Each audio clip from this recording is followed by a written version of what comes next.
धर्मशाला था, ओम धर्मशाला। तो हम लोग वहाँ पे ठहरे थे सर। खाना पीना खाने के बाद फुल मस्ती, पूरा दिन मस्ती करने के बाद हम लोग एक धर्मशाला था वहाँ पे, ओम धर्मशाला।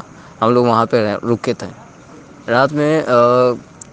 फुल मज़े करने के बाद, मस्ती करने के बाद हम लोगों ने ग्रुप में एक गेम खेला, ट्रूथ एंड डेयर खेल रहे थे। तो वो सब गेम खेलने के बाद हम लोग सोने चले गए। चाय पीन ठंडी थी सर, तो हम लोग चाय पीने के लिए वहाँ से 300 मीटर की दूरी पे एक चाय की टपरी थी। हम लोग वहाँ पे चले गए बिना टीचर को बताए। दोस्तों, आप सभी का स्वागत है अक्षय वशिष्ठ चैनल पर। इस चैनल पर मैं अक्षय वशिष्ठ आपको ऐसे पैरानॉर्मल एक्टिविटीज़ और इंसिडेंट्स के बारे में बताता हूँ जो हमारे फॉलोवर और सब्सक्राइबर हमारे साथ शेयर करते हैं। इंस्टाग्राम आईडी, जीमेल आईडी और अब एक ऐसा फ़ोन नंबर जो आप हमारे इंस्टाग्राम से देख सकते हो या फिर स्क्रीन पर अभी रिफ्लेक्ट हो रहा होगा। अगर आपके साथ कोई ऐसी पैरानॉर्मल इंसिडेंट हुआ है तो आप मुझे बता सकते हो, मैं अक्षय उसे नैरेट करूँगा अपनी आवाज़ में।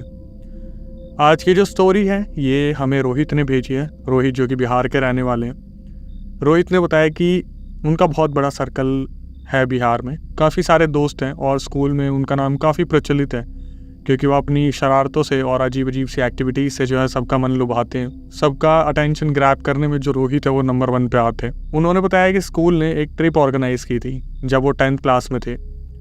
सबको 10th में जो स्कूल था वो धर्मशाला घुमाने लेके गया था और वहाँ पर स्कूल ने एक धर्मशाला बुक की थी जिसका नाम था ओम धर्मशाला।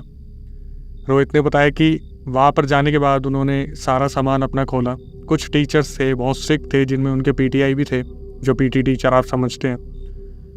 वहाँ पर जाने के बाद रोहित ने बताया कि अक्षय भाई, दिन में हम वहाँ पर पहुँचे और शाम को हम बहुत ज़्यादा बाहर जाने के लिए तड़प रहे थे, लेकिन स्कूल वालों को कहना था कि वहाँ पर उस दिन ठंड बहुत ज़्यादा पड़ी थी तो वो उनको बाहर नहीं लेके गए। उन्होंने बोला आज हम सब धर्मशाला में अपने आप को रिलैक्स करेंगे और अगले दिन उनका बाहर जाने का प्लान था।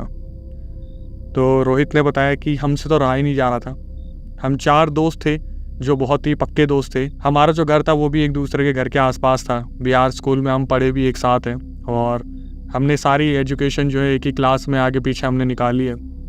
उन्होंने बताया जब शाम हुई और रात के 10 साढ़े 10 बजे तो ये लोग अपने धर्मशाला से जो बाहर निकलते हैं और ये सोचते क्यों ना जो हमने रास्ते में देखी थी 300-400 मीटर आगे एक चाय की टपरी थी, वहाँ पर चाय पी के आते हैं। काफ़ी टाइम हो गया।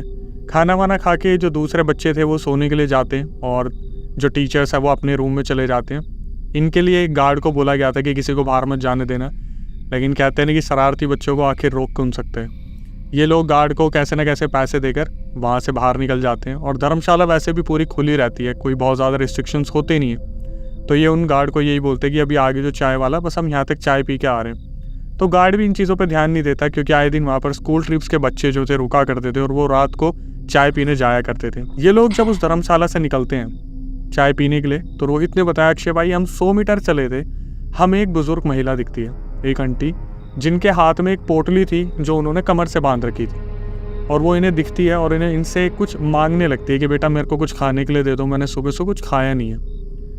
रोहित ने बताया कि जब ऐसी जगह पर आप जाते हो ना घर से दूर और कोई बुजुर्ग महिला आपको मिल जाए तो माँ वाली फीलिंग आती है कि कोई माँ है जो भूखी घूम रही है। इन्होंने बताया कि एक दोस्त था इनका जिनकी जेब में हाइड एंड सीक बिस्किट था, तो वो बिस्किट निकालता और बोलता लीजिए आप खा लीजिए, हम आगे चाय पीने जा रहे हैं, वहाँ से ले लेंगे। तो वो बुज़ुर्ग महिला जो होती है वो इन्हें बोलती है कि बेटा मैं अकेली नहीं हूँ, मेरे साथ मेरा बच्चा भी है, तो अगर आपके पास और भी कुछ हो तो आप दे सकते हो। तो रोहित ने बताया भाई हमने देखा तो वहाँ पर आसपास कोई भी नहीं था और हम बहुत ज़्यादा शौक थे इस चीज़ को देखकर कि ये महिला किस तरीके से हमसे मांग रही है, हमें कोई दिख नहीं रहा है। तो बोलते कि माता जी आपके पास तो कोई है ही नहीं, आप किसके लिए और मांग रहे हो। तो वो बोलती है नहीं मैं मेरे पास मेरा बच्चा है, अगर तुम बोलोगे तो मैं उसे दिखा सकती हूँ तुम्हें। तो वो जो महिला है अपनी पोटली खोलती है और उसमें से एक बच्चा निकालती है जो कि सो रहा था। उस महिला ने उस बच्चे को अपनी कमर पे बांध रखा था। तो रोहित ने बोला कि माता जी इसका दम नहीं घुट जाएगा, आप इसे ऐसे लेके घूम रहे हो। तो उस महिला ने कहा कि ये बच्चा मेरा 4 दिन पहले मर चुका है। और ये जो सुन रहे थे उसको सुनने के बाद इनके पैरों तले ज़मीन खिसक जाती है, ये सुनने के बाद कि ये बच्चा जो है मर चुका है और माता जी से पोटली में लेके घूम रही है। तो ये उनसे पूछते हैं कि आप ऐसे क्यों इन्हें लेके घूम रही हो, किसी डेड बॉडी को आप अपने पीछे बांध के क्यों घूम रही हो। तो वो बताती है कि 4 दिन पहले ये जब मरा था तो इनके पास ट्रीटमेंट के पैसे नहीं थे और लोगों ने यहाँ पर उनकी हेल्प भी नहीं की, तो इनके बच्चे की तबीयत बहुत ज़्यादा ख़राब थी और उनकी डेथ हो गई थी। ना तो उनके पास क्रियाक्रम के पैसे थे, ना ही ऐसे रिचुअल्स के पैसे थे कि अपने बच्चे को शांत रख सकती या उनको शांति दे सकती। तो वो अपने साथ ही लेके उन्हें घूम रही थी 4 दिनों से। अब ये लोग जो है बहुत ज़्यादा सहानुभूति दिखाते हैं कि माता जी आप एक काम करो, आप भी हमारे साथ टपरी पे चलो और हम जो है आपको कुछ वहाँ से खिला पिला देते हैं। तो जब ये लड़के उन माता जी के साथ टपरी पे पहुँचते हैं तो चाय वाले जो अंकल होते हैं वो इन्हें बोलते हैं कि एक बात बताओ, तुम लोग यहाँ पे घूम रहे हो, तुम्हें पता नहीं है जंगल एरिया, यहाँ पे शेर वगैरह कुछ भी ऐसे निकल के आ जाते हैं। तो वो बोलते हैं अंकल अभी 100-200 मीटर दूर, 300 मीटर दूर हमारा जो है धर्मशाला है, उस धर्मशाला में हम रुके हुए हैं और स्कूल के बच्चे हैं, हम ट्रिप से आए हैं। आप एक काम करो, 5 चाय और 5 बिस्किट और 2 चिप्स दे दो। तो वो जो अंकल थे वो देखते कि 5 चाय, ये वो गिनते हैं 1 2 3 4, लेकिन वो कुछ बोलते नहीं, ये सोच के कि हो सकता है ये आपस में दोबारा डिवाइड कर ले उस 5वीं चाय को। तो वो 5वीं चाय देते हैं, 5 बिस्किट देते हैं और 2 चिप्स देते हैं। तो रोहित इस चीज़ को देख रहा होता है कि अंकल जो है बार बार उनकी तरफ घूर के देखने लग रहे होते हैं और ये अपनी चाय उठाते हैं, पीना स्टार्ट करते हैं। इतने में अंदर से जो चाय वाले की वाइफ होती है वो आती है, चाय वाले को बोलती है कि मैंने आपको बहुत बार मना करा है ना कि रात को बच्चे अगर यहाँ पर आते हैं तो इन्हें कुछ भी मत देना। इनके टीचर्स हमसे अगले दिन आके लड़ते हैं कि आपने बच्चों को क्यों दिया, बच्चों को भगा क्यों नहीं दिया, बच्चों को वापस धर्मशाला में क्यों नहीं भेज दिया, इनको कुछ हो जाएगा तो वो बच्चों को बहुत डांटते कि चलो निकलो यहाँ से, दफ़ा हो जाओ, तुम अपने धर्मशाला में वापस जाओ।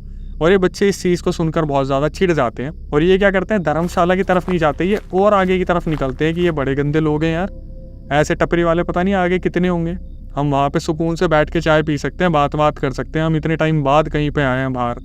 तो इनके साथ जो वो औरत होती है वो भी चलना शुरू कर देती है।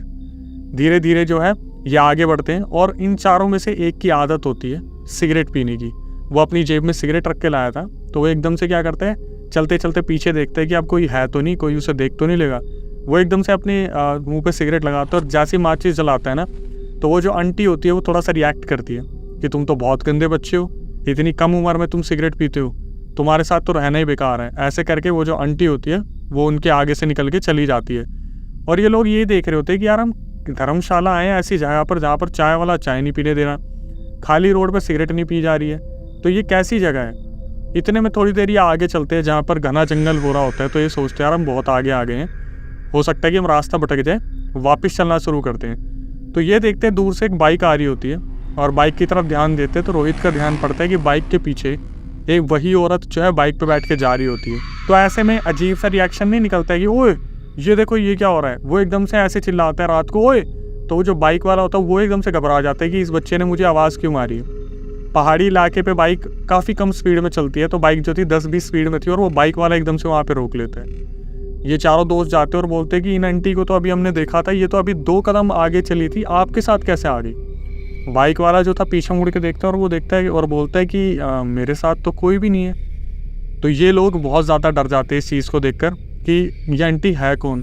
तो वो बाइक वाले से दोबारा बोलते हैं कि अंकल इनके पास एक मरा बच्चा भी है, आप इन्हें बाइक पे लेके घूम रहे हो, पक्का आपको कुछ ना कुछ कर देंगी, अभी हमसे भी हेल्प मांग रही थी।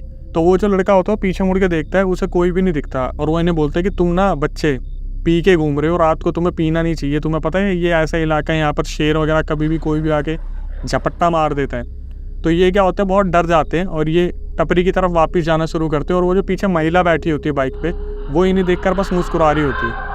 ये क्या करते हैं, थोड़ा सा चलने की स्पीड बढ़ाते हैं, तो बाइक वाला अपनी बाइक स्टार्ट करता है और वो निकल जाता है और पीछे जो बैठी महिला होती है वो रोहित और उनके दोस्तों की तरफ मुस्कुराती हुई देखती निकल जाती है।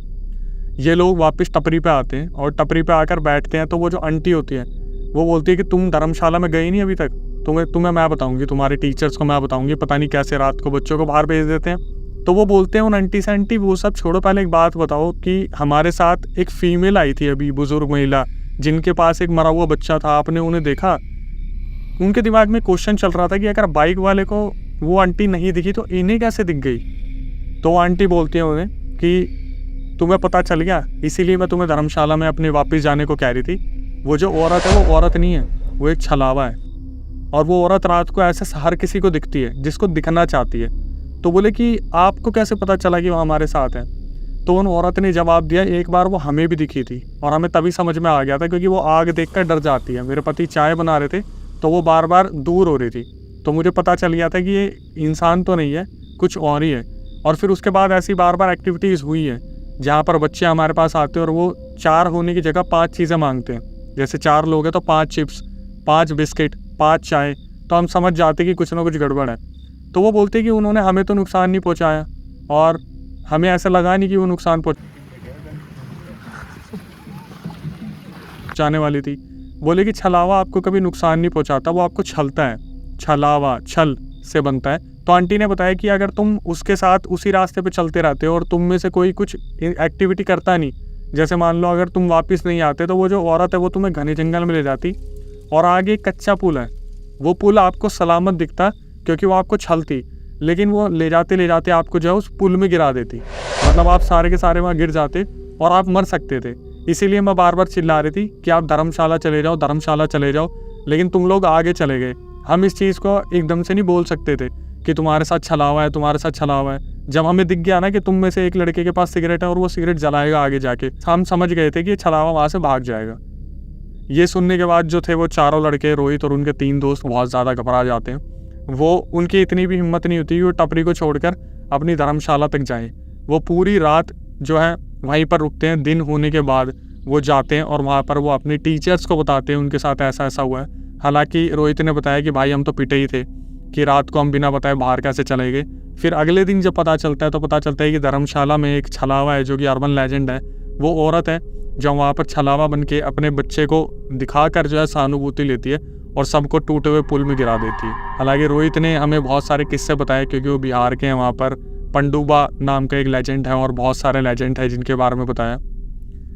तो मैं यही कहूँगा, अगर आपके पास ऐसी कोई एडवेंचर एक्टिविटी हो, कोई घोस्ट एक्टिविटी हो, कोई पैरानॉर्मल एक्टिविटी जो आपके साथ बीती हो, आपके रिलेटिव के साथ बीती हो, आप हमें बता सकते हैं। मैं अक्षय उसे नरेट करूँगा अपनी आवाज़ में। इंस्टाग्राम, यूट्यूब को फॉलो करें।